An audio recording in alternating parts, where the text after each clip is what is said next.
Ikomishoni ephanda ngokubanjwa ngobhongwana kakarhulumente iye yathatha ikhefu ngale ntseni emva kokuba ujaji Raymond Zondo elumkise amagqwetha alekomishoni ukuba aqinisekise ukuba ubungqina obuziswa phambi kwale komishoni buyinxalenye yomsebenzi walekomishoni. Oku kuxoxwe nanjengoko bekulindeleke ubungqina bentloko yeHawks uLieutenant General Godfrey Lebeya.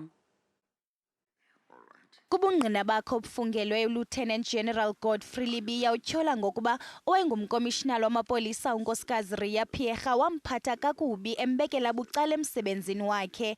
Uthi unkosikazi Lebeya wakwenza oku ngenxa yophando awayeliqhuba ngezinto ezingekho mthethweni ezaziqhubeka ngaphakathi kwezobuntlola nangophando lwakhe ngoyintloko yezobuntlola umnumzana Richard Dluli noyephandwa ngokubandakanyeka kwakhe ekuswelekeni kwethandana naye nangeminye imiba. Ngo-2014 okaLebeya wamsa kwiinkundla zamatyala unkosikazi Lebeya ngokuzama ukumkhupha ngetshova emsebenzini wakhe efuna ukumfudusela kwelinye isebe. Ujaji Zondo ubuze amagqwetha alekomishoni kuba ingabe zizityholo zibekwe nguLieutenant General Lebeya ziyinxalenye yomsebenzi walekomishoni kusini na.